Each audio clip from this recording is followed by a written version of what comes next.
Are you getting a good night's sleep? If you have loud snoring, restless nights, or wake up gasping for air, you may have sleep apnea. Interrupted sleep impacts nearly 30 million people, according to the American Medical Association, yet only 6 million people are actually diagnosed with sleep apnea. Joining me now is Dr. Joy Fremont, owner of Fremont Dental, Orthodontic, and Sleep Treatment. Welcome. Thank you. Welcome to you. I'm glad you're here with me because I'm here with you. I'm a Well, little sassy, so give me a little second. and I like the sassiness because you are talking about something that, like we said, it's impacting millions of people, and people need to know what is this diagnosis of sleep apnea? Like, does everyone not snore a little bit? Is that a major problem? Well, snoring is very common, and as you probably grew up, you knew of someone who snored and you thought it was kind of funny. Even now, a light little snore is cute. So most people do snore just a little bit, but sleep apnea is actually defined as stopping breathing when you sleep, holding your breath.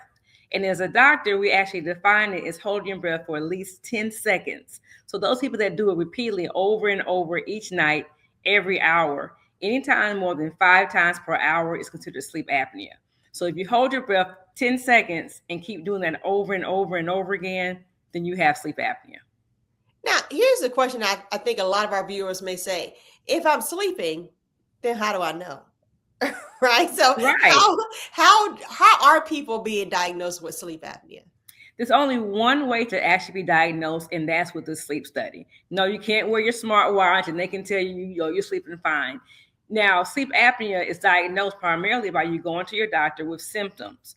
People are going to have symptoms if they have sleep apnea. The main symptom is excessive daytime sleepiness, that you're tired throughout the day. Even though you might be sleeping, you might not know if you're snoring. You've been with somebody or someone's been with you who has heard you snore. Even a light snore or a loud snore that wakes the whole house up. That's a problem. So it's more than just a snore. Even if you have high blood pressure, I said earlier, you're tired throughout the day, you have morning headaches, that's a huge risk factor. If you happen to have diabetes, if you have hypertension, the list can go on and on. The main thing is if you have any kind of symptoms that don't feel normal, you have to go see your doctor. However, a lot of times they mask it, especially in African American women. Oh, I'm just tired. It's not a big deal. I'll get over it. And your body ends up overcompensating for this, but you actually do have sleep apnea. No, you're not just tired. Something's happening that's keeping you from sleeping throughout the night. And unfortunately, sleep apnea is very deadly. And when you mentioned that part, I think that's going to perk some people's ears. When you say that it's actually deadly, that it's not just say, oh, you're snoring and it's making a loud noise. What is the deadly part about it? What does it do? So what happens if you keep holding your breath and you hold your breath for at least 10 seconds, your heart is not getting the oxygen. The reason I'm so passionate about this is because my father actually died from an episode of sleep apnea. My dad was a physician. I always say, Dad, I know you knew better. Growing up, I heard him snore. I thought it was funny. Oh, my dad's snoring. But eventually, as time went on, sleep apnea and lack of oxygen to your heart just puts a beating on your cardiovascular system, and your heart can't sustain that. So when you're sleeping, your whole body is supposed to be calm and it's supposed to be at rest. But when you have sleep apnea, unfortunately, your body wants to live. So it does whatever it can to wake you up. Your heart starts beating really fast. People start to sweat in their sleep. They wake up coughing or gasping for air. People have to use the restroom over and over because your body's doing whatever it can to make you so uncomfortable to wake up so you can breathe.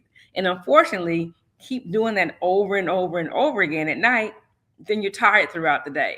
So those symptoms end up adding up and adding up and adding up. And eventually you have a heart attack when you're sleeping. You have a stroke in the middle of the night. So people who are 30, 40, and 50-year old and they're just dying in their sleep, they're not just dying in their sleep. Something is happening that's causing them to die in their sleep. Well, for one, condolences to you and your family Thank to you. hear about your father. That is, how do we prevent that from happening to be in someone else's story? Like, what can people do to treat sleep apnea? So there are three ways to treat sleep apnea. First of all, you have to get a sleep study. I say this to all of my patients. Do not let anyone tell you by looking at you that you do not have sleep apnea. Gone are the days of saying, oh, you have to be an overweight man to have sleep apnea. People can get it all shapes, sizes, color, anything. It doesn't really matter. Just depends on you getting a sleep study. Once again, not your Apple Watch. You have to go to a doctor to get an actual sleep study. Then and only then can you be diagnosed. And once you're diagnosed, now we're talking about the treatment, okay? So everyone's seen this big, Darth Vader mask, the CPAP. Is not anything that's unusual, but this is one way to treat sleep apnea. Unfortunately, people don't want to wear it because, it's not the cutest thing in the world, but it's very effective. It does work. The second way to treat sleep apnea is wearing a mouthpiece, which I actually treat as a dentist. It goes into your mouth. It's very simple and easy to use. The third way is surgery. So there are three ways: the CPAP, the mouthpiece, or surgery. You can't wish your way out of it. You can't lose weight and just not have it anymore. You have to actually get treated because it will not go away. And unfortunately, untreated sleep apnea gets worse.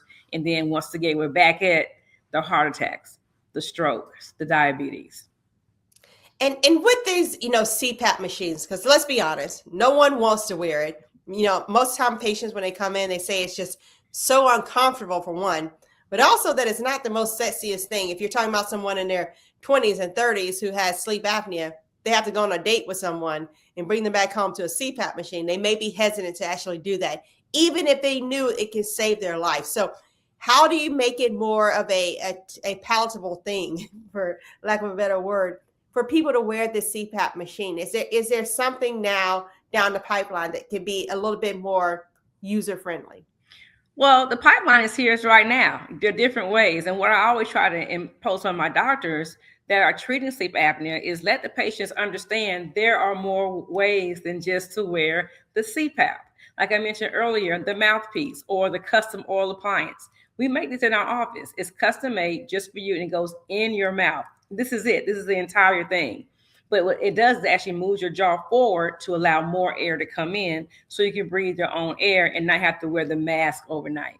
And there are also several surgeries out there. We try to put the surgeries out for last because it can be very invasive, but there's more than one way to do it. So I tell my patients, listen, if you cannot tolerate your CPAP, please, please, please talk to your doctor and get alternatives. And those doctors that say, no, the CPAP has to work, I challenge you, because people are not wearing these and they're on the shelf or under the bed and people are dying. So please, please, please understand, if you cannot tolerate the CPAP, please go to your doctor, find a qualified dentist, someone like me who's a diplomat who knows what they're doing, because you can't just buy this over the counter and say it's going to work.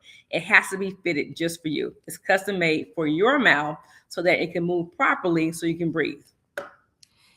Thank you so much, Dr. Joy Fremont. Where can people find you if they say, hey, I don't know if my dentist, I don't know if my doctor have these mouthpiece and I want to get one specifically made for me, custom made? How can they get in touch with you in order to get one of these devices? So I'm in Atlanta, Georgia. I'm right here by the airport, and my phone number is 404-761-1659. But if you're not in Atlanta, just go to the American Academy of Dental Sleep Medicine and look for a qualified dentist. Don't just go to someone who wants to do this. This is a medical disease that has to be treated by someone who's actually qualified. So make sure you go to the American Association of Dental Sleep Medicine, find a doctor that's nearest to you, or you can call me. I'll help you out.